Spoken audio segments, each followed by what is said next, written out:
Can everyone hear me all right? Yes? Okay. Thank you. All right, good morning.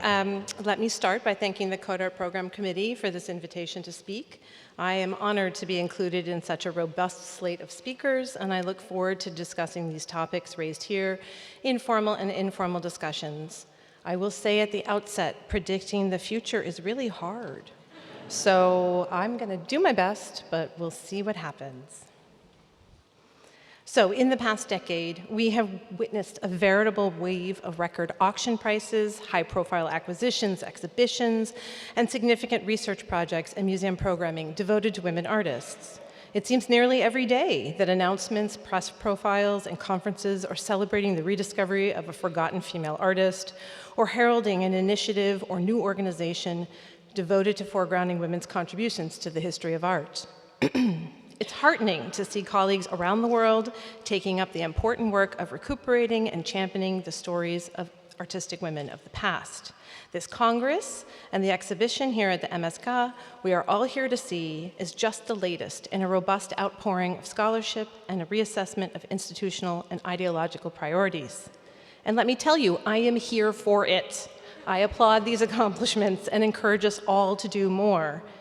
As someone who has devoted significant time to researching, displaying, and acquiring works by historical European women artists, I am in staunch support of this direction in the world of museums and pre-modern art. And it's one that increasingly affects the work we do with art of all regions and periods. We are far from the first to travel this path, nor are we alone in this endeavor. As with any movement that works against the embedded power structures of the status quo, we have many pioneers to thank for getting us to this point. And I know that many of us in this room have worked on or are currently engaged in projects around women artists. Okay, you've all had coffee. Show of hands. How many people here have worked on a project related to women artists in the past or current? Good, yes, hooray, ha, I love it.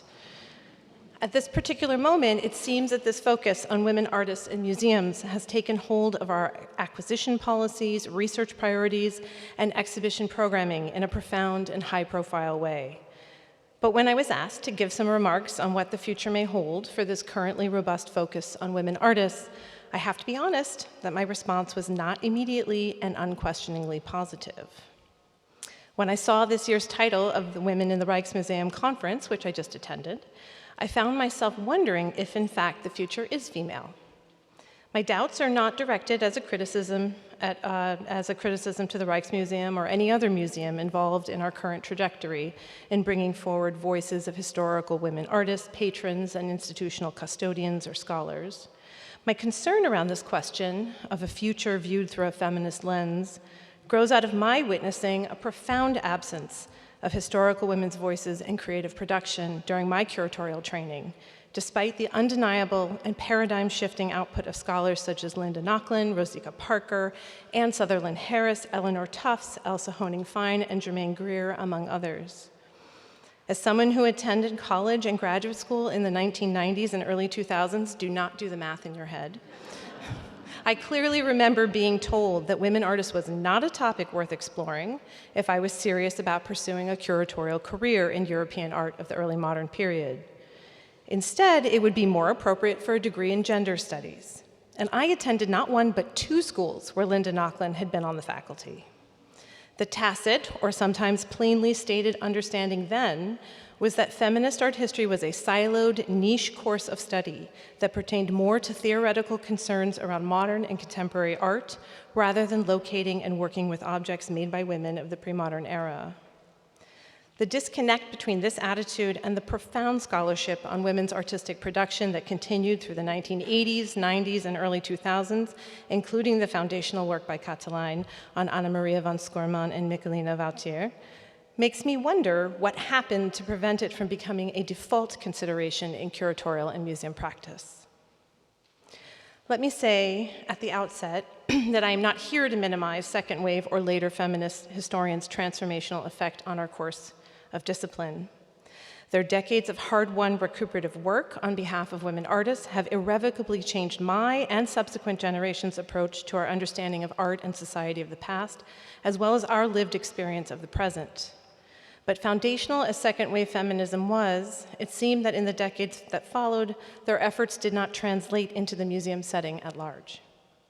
This divergence between what academia had fostered, establishing entire fields of inquiry related to women and gender studies, and what informed and guided decisions at art museums has only begun to be interrogated recently. My reservations about whether the future in museums is female stems out of my concern that the current enthusiasm around women artists is being dismissed as a trend or will end up being relegated as just an academic concern again. Part of this apprehension for the future is based on the determination that the museum, in its origins and current form, as well as its accepted practices, are inherently masculinized. My comments here are aimed at purpose-built museums and do not apply as obviously to collections in historic homes, convents, and alternative spaces. With their monumental galleries, look around you right now, that demand works with wall power, most major museums embody physical manifestations of masculinized standards in which fame and size matters. For reasons that have been explored in several articles and exhibitions, statistically, women of the past did not or could not work at monumental scale, leaving their smaller, more intimately scaled works to be dwarfed or overlooked in a traditional museum setting. Despite postmodernist rejection of a singular cultural authority, art museums, like it or not, are still bastions of the myth of the heroic individual genius, perpetuating and validating forms and formats that serve decidedly patriarchal and in many cases highly nationalistic purposes. The museum's enduring scholarly contribution, the monographic exhibition, continues to be based on and uphold connoisseurial approaches that insist on categorizing objects according to inherently subjective, culturally biased, and gendered standards of quality that do not allow for women's alternative circumstances of production and artistic priorities. If we continue to unquestioningly employ these formats for display and scholarship that serve decidedly patriarchal purposes, then I am hesitant to conclude that there will be lasting change in bringing forward different non-male dominated narratives. I am the first to point out that we must work with the buildings and structures our collections inhabit, but if we are seeking to truly tell new narratives in art museums, then we are going to need to question and in some cases dispense with many of the shorthand terminology, mechanisms, and ingrained or implicit biases that have been trained into us. The last decade has surfaced several strategies that attempt to redress centuries of oversight and erasure. At the moment, the prevailing approach is to find more works by women to add to our collections. According to the 2024 Women Artists Market Report, 42 major museums' systematic audits of their collections have resulted in revised acquisition strategies and targeted gender diversity, with budgets earmarked for women artists that often ranged 40 to 55% of total acquisition spending. While this practice has the concrete benefit of increasing works by women in a collection, I would argue that its effectiveness is limited. Firstly, a robust acquisition program for acquiring works by women artists is often not an option for institutions that lack the funds to meet the higher prices that works by women now command. Secondly, and most importantly, shoehorning in works by the few exceptional women painters who could play the game according to men's rules will not go far in changing the overarching ethos of the museum. Even when institutions adopt clear and often aggressive mandates to display and acquire more works by women, women artists of the pre-modern era remain decidedly in the minority. One such highly publicized example occurred at the Baltimore Museum of Art, where I was employed at the time. In 2020, the director announced that the museum would purchase only works by women that year. In that time, the BMA spent $2.57 million to purchase 65 works by 49 female identifying artists. Of those works, exactly 2 were by a woman from before 1900, Barbara Regina Deitch.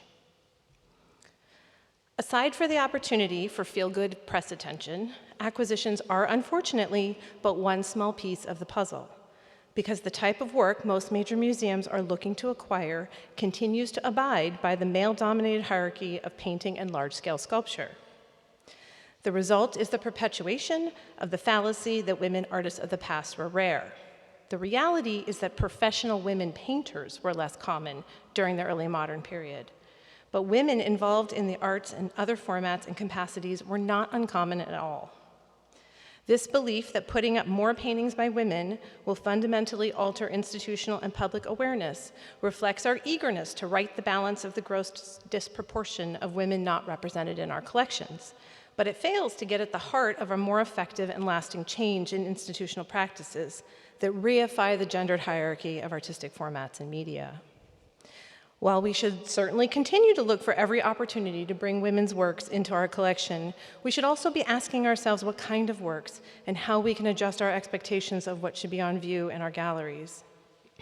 Label writing, as you talked about, also has been the site of a lot of discussion, workshopping, and revision that address erasure, invisibility, and misinformation in several areas, including topics related to race, disability, and gender.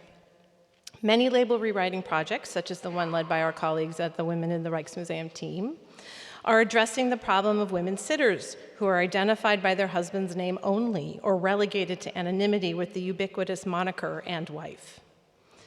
Further, these label revision initiatives are opening the door to considering the various roles women related to the works on view played, if not as the maker, but the patron, the subject, the workshop owner, the collector, or the curator who brought them into the collection.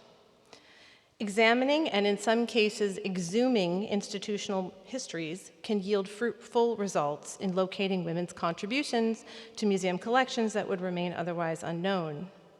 Adding glimpses of these narratives to object labels or display texts reclaims space and visibility for the hidden or obfuscated stories of women. Interpretive tools available in museums can also go far in amplifying less dominant voices, whether through audio guides, online and interactive interpretation, and collection databases, often available right alongside the object itself. There may be some of us here thinking, well, these initiatives have addressed the issue, and so now we can move on. Frankly, in my opinion, that is exactly the kind of thinking that gives me pause, making me nervous that the considerable efforts invested over the past decade in women's presence in museums will be squandered. Undoing millennia of heteronormative patriarchy is not going to happen quickly, nor will it go quietly. In my opinion, the change must be an ideological shift that allocates space to works and the makers who did not or could not subscribe to male-determined criteria. But it must also be a public and lasting shift in our galleries, websites, classrooms, mission statements, and acquisition practices. To paraphrase the intersectional feminist scholar and activist Audre Lorde, visibility is voice. If we don't keep asking where are the women and encouraging our audiences to do so, we will return to the decades of the woman question being treated as a niche topic that concerns only feminist scholars. So how do we avoid the women question from falling back onto sidelines? What might distinguish the future path as compared to what followed second-wave feminism? It might be the prevalence of the internet, social media, and digital research. Historical women artists recently have appeared as the subject of Instagram stories, podcasts, and videos on TikTok and YouTube. Love them or hate them, these technological developments have a profound societal and global effect, changing forever the way we connect and share information. Online catalogs, multimedia programs, research portals and forums, and Wikipedia edit-a-thons have documented the work of feminist scholars, curators, and collectors, and they make their achievements available for anyone who has access to Google. As a result, these initiatives have more eyes on them now than ever. Further, the public is much more a part of our calibration in determining what museums show, and the algorithms and audience surveys indicate that they want to see women's stories in our galleries. Another aspect that gives me hope for a more lasting impact is that feminist revisions are now occurring at museums of all sizes and locations. While the high-profile acquisitions made by large-scale institutions may get the press coverage, the work is also being done in smaller regional and university art museums. The opening in 1987 of the National Museum of Women in the Arts in Washington, D.C. was a watershed moment as it was the only museum dedicated to women artists in the world at that time. But since then, we have seen the establishment of several spaces dedicated to displaying women's art, such as the Sackler Center for Feminist Art at the Brooklyn Museum, opened in 2007, the Femme Artiste du Musée de Mougins in France in 2024, and the Bennett Schmidt Pavilion in Muskegon, Michigan, which opened last year. And I've recently learned about 2 more women-focused art institutions soon to open in Switzerland and China. Based on my personal experience, the smaller or regional institutions are often more capable of navigating these turns because they can be nimble and can engage in timely initiatives that speak to their localities. Many academic museums have been ahead of the curve in focusing on women artists, primarily because of their alignment with academic areas of research. For example, the Eskenazi Museum at the University of Indiana Bloomington has been building the database A Space of Their Own for over a decade, dedicated to documenting the presence of women artists in institutional collections worldwide, making it much easier to locate these works. Another important factor is that women are in more decision-making positions in museums, not just as directors, but also as chief curators and senior curators. According to a 2022 study, 60% of leadership positions in North American museums are held by women. As institutional collection builders and interpreters, these positions can make permanent changes to the collection as well as determine programming and institutional priorities that affect the works displayed and interpreted for their audiences. It also means that these changes are occurring at an institutional level rather than according to an individual employee's interest and dedication. And women philanthropists are funding these initiatives, whether through private donations to institutions or through supporting organizations that then will issue institutional grants. As collectors, women are changing the dynamic as well. On average, 49% of works owned by women collectors are by female artists, compared to 40% in men's collections. In women's collections in the US, this rose to 55%, and in Japan, 54%. Now, this data encompasses the contemporary art market, so that skews things a little bit for us, but they nevertheless indicate that women are putting their money where it matters. In short, women's purchasing behaviors are shaping the market and challenging our financial and cultural institutions to adapt. And we just heard about how that has historically been the case in several examples historically in different societies. So globally, as of 2024, women aged 40 to 60 spend $31.8 trillion annually and influence 70 to 80% of all consumer spending, according to the World Economic Forum. Shout out to Gen X, thank you very much. In the next 5 years, in the next 5 years, women across the globe will control 75% of discretionary spending, either due to the money they make themselves or in their role as the person who decides how to spend the household income. Corporate sponsors are recognizing the value of supporting women-focused initiatives as they realize the market it represents. For example, it was encouraging to see Chanel as a lead funder for the Rijksmuseum, Women in the Rijksmuseum program. In addition to donations from women business leaders, this is really something that helps move the needle in significant ways. So the topic of money naturally leads us to the question of the art market. So is the art market a bellwether, a leader, or is it just a mirror reflecting the prevailing trend? It's difficult to pick apart the deeply entwined relationship between the art market and museums. They have always impacted each other and will doubtlessly continue to do so, leaving us with a bit of a chicken or egg scenario. The growing interest in pre-modern women artists has been attributed to both a rise in the prices achieved for paintings by women, as well as to exhibitions that promote their work, which then are thought to augment interest in their works and raise prices at auction. For example, Michelina Vautier's prices rose after the 2018 retrospective in Antwerp, suggesting that the information informed market response. Conversely, the record for Rachel Rausch's paintings was set in 2013, but the Munich, Toledo, Boston exhibition, the first major monographic show dedicated to the artist, didn't occur until 2024. In truth, these developments are likely attributable to a synergistic rather than causal effect. But significant revision of authorship, as in the case of Judith Leister, whose market prices went up 73% following authentication research, can affect market reception, adding new works to the corpus and recuperating the artist's reputation as well as market availability. Ultimately, it comes down to visibility. 10 years ago, one was hard-pressed to find works by women on view at major art fairs, and now dealers are promoting their walls of women, and there are maps distributed of where the works by women are located in the fair. Whether the market is a driving force or a trend indicator, it will always continue to fluctuate as markets do, leaving us to determine more solid footing in the pathways ahead. So how can we implement lasting changes? Well, there's still room for improvement, so you haven't missed your chance. My first suggestion is to focus on the stories we are not telling, makers located outside the academy, biographies, and documented aspects of workshops. The common refrain that there's no proof that something was made by a woman shuts down any consideration about whether anyone other than the named man could have been involved in its production. Authorship does not have to be the primary defining reason to display or engage a work. There are numerous ways that a work can resonate with a viewer, and many of them have nothing to do with how important or renowned the artist was who made it. Our insistence on elevating women's work to match male-centered standards precludes the fact that a great work is a great work, regardless of who made it. Rather than fretting over who and what should be included in the canon, maybe the answer is to look outside of it altogether. Personally, I find the practice of approaching historical objects as multivalent sites of creative production that involved multiple contributors and actors is a much more accessible and inclusive way of considering new ways to share its story with our audiences. Even if a collection does not hold objects certifiably made by women, looking within the works to parse out the stories of women can be quite rewarding. Whether it's the lace or embroidered textiles included in a portrait, or a story about its patronage, or how it came to reside in the museum.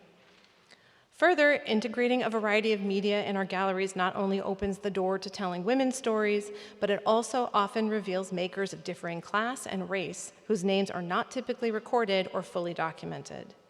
This approach also allows for the exploration of women's stories as they intersect with issues of labor and extraction. Just as it benefits us to be less binary about who did or did not make an object, or what is in or out of the canon, we necessarily also need to be less binary in our assessment of the makers themselves. Gender fluid or non-binary individuals have always been present in society and art-making circles, and our quest to promote underrepresented voices means we need to include their stories in our considerations. The sculptor Anne Damer was continually lambasted in the 18th century British press for her penchant for wearing men's clothing and having relationships with women. Celebrities such as the Chevalier d'Eon, the 18th century French career diplomat who lived portions of their life as a man and then a woman, and the 17th century Spanish nun-turned-soldier, Catalonia, or Antonio de Arauso, were just two examples of gender-fluid figures whose noble status allowed them to operate outside of strict societal rules around gender. For non-elite gender-fluid individuals, however, their historical identities are often found in what is not said in archival records, where they tend to be misgendered and misrepresented. As the queer presence of the past is often found through coded terminology and details, figures whose gender expression elided heteronormative standards likely engaged in less obvious modes of self-identification or were relegated to outsider, unnatural status due to their gender variance. Ironically, this is similar to the category in which we find many of the celebrated women artists of the pre-modern period, who were included in artistic biographies precisely because of their unnatural talents that allowed them to traverse restrictions to navigate professional pathways reserved for men. Ultimately, we need to become more comfortable with not having concrete proof, accommodating open-ended questions about the individuals we encounter in our research. I fully understand that this flaunts centuries of honing the art historical discipline to be as precise and evidence-based in its findings as possible. But this mindset has also resulted in excluding anyone or anything that does not abide by criteria established according to patriarchal standards. In light of the expanding fear of queer and trans art history, and here I direct you to the work of Marta Vicente and Leah Devon, it may not be enough that the future is female. Rather, it may just need to be anything but heteronormative male. Another area where I think we can make more meaningful forays in foregrounding the stories of non-male producers and decision makers is the topic of feminine presence and impact beyond the borders of early modern Europe. This is, of course, tied closely to the mechanism of colonialism. Women of the past were part of this dynamic, willingly or not. Even if they never left the continent, European women artists benefited from colonial practices of enslavement and extraction. We see this quite clearly in the works of women who established their careers as natural history illustrators of so-called exotic plants and animals brought back from maritime exploits, but also in their impact as miniaturists and portrait painters, textile and ceramic designers, travelers, writers, historians, and archaeologists. Resources for expanding our inquiries to a global scale are actively in development. And here I'm showing you an example of two. We have the Global Makers database that has been established at the University of Alabama. They had a conference called Challenging Empire that focused on women makers and patrons in court settings across the world. And then there's the Swedish Women's Biography Lexicon project that's tracking the impact of Swedish cultural figures, enhancing our ability to incorporate intersectional criteria in our research. So with these feminist resources at our fingertips, what might the future hold?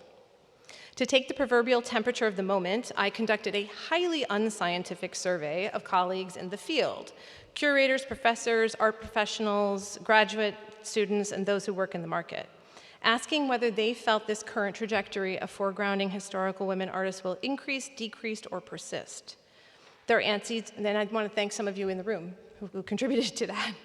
Their answers varied significantly, though they did not seem to correlate along lines of gender, age, or career status.